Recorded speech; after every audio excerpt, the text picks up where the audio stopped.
So in this last example, we want to look if a dataset is consistent with a binomial distribution. So this is example 6 on page 404. And it starts out by saying, using what you learned in chapter 7, find the probability when you toss 3 coins of obtaining 0 heads, exactly 1 head, exactly 2 heads, or 3 heads. And just to remind ourselves what this looks like, we could look at the probability tool in GeoGebra. And this is not a normal distribution, this is a binomial distribution. And we can set the n to, well, this is the number of trials, and that should be 3 because we toss 3 coins and the probability is 0.5. So here we can see the we can see the probabilities here. The probability of getting 0 heads or 0 heads, that's 0.125.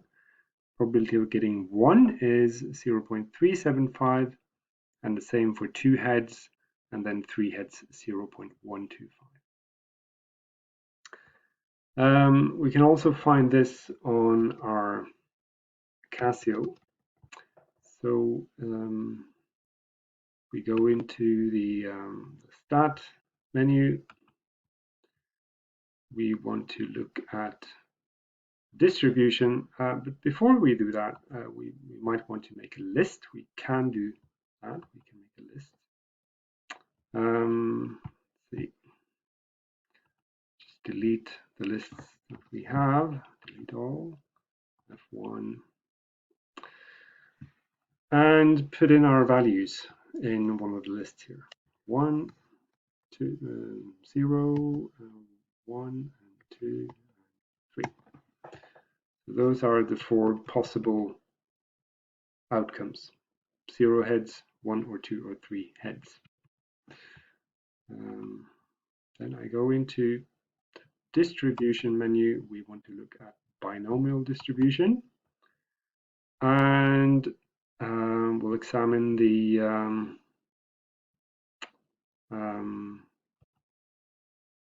cumulative binomial cumulative distribution.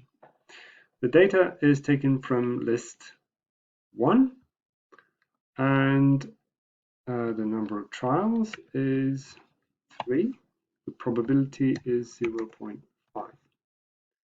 And we execute, and these are the probabilities found cumulatively. So that means adding them together as we go along. We could instead choose binomial, ordinary binomial probability distribution. Set it up the same way. List 1, number of trials is 3, probability is 0.5. And execute. Okay, yeah, that's really the one we wanted, and that looks exactly the same as in GeoGebra. So we have found the probability, and now we want to fill in the table here in Excel. So Hagar tosses 3 coins 200 times and makes a note of the number of heads each time. Her results are as follows. After 200 trials, she gets 0 heads 28 times. She gets 1 67 times. She gets 2 83 times out of the 200 trials, and 3 heads 22 times. So what we want to check here, does this fit with a binomial distribution? and the probabilities that we found, okay, that's 0.125 for 0 heads, it's 0.375 for 1, it's the same for 2, and then 0.125 for 3 heads. So these are the probabilities. The expected numbers is, as before, the expected number is the number of trials multiplied with the probability. And we could sum up the number of trials here. It's 200. So we have 200 trials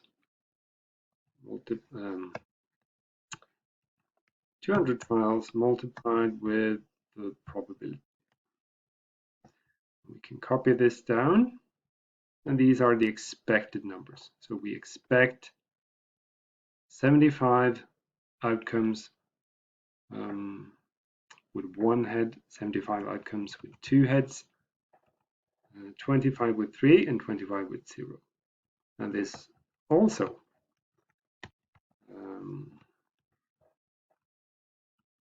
adds up to 200 trials. So then we move on to the actual test. So we want to compare this frequency, these observed values, with the expected values. And again, we have to use the calculator. Move on camera again. And okay, I'm going into stat and test. No, yeah, I want to put in this in the menu first. So 0, 1, 2, 3, we have that. And our second list is, no, sorry. Our first list is going to be the actual observed values, of course. Observed values is list 1. Like this. And the expected values is list 2. And they were, let's see, 25, 75, 75, and 25. So there are the two lists. We're going to go for a chi-squared test, but it's a goodness of fit test, so F1. And our observed values are in list 1, the expected values are list 2, and the degrees of freedom. Here we have 4 rows with values.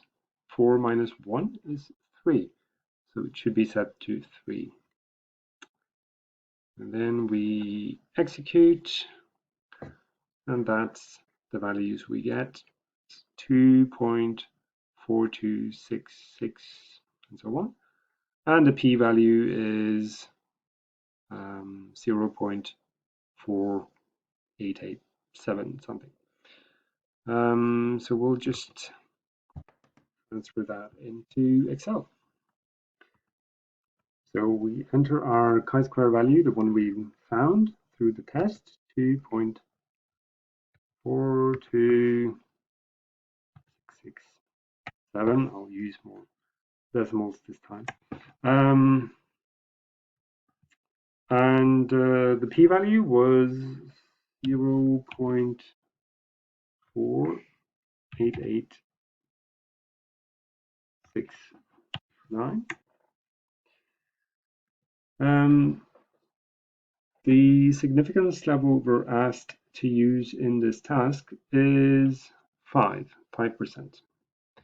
5%, that's the same as 0.05. And we're given a critical value as well. The critical value is 7.815.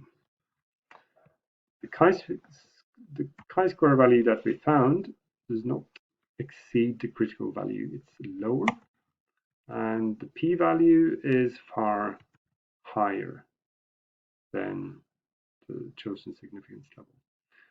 So our conclusion is that we cannot reject the null hypothesis, and that means that the data fits with a binomial distribution. So we've looked at all three types of goodness of fit test that we can do. This was for binomial distributions. We've looked at normal distributions, and we've also looked at uniform distributions. Now, you can also, on the Casio, once you get the test result, you can also get the chi-square numbers for this test. By going back into the list, you can see that a third list has been added. And this third list is the actual chi-square values for this test.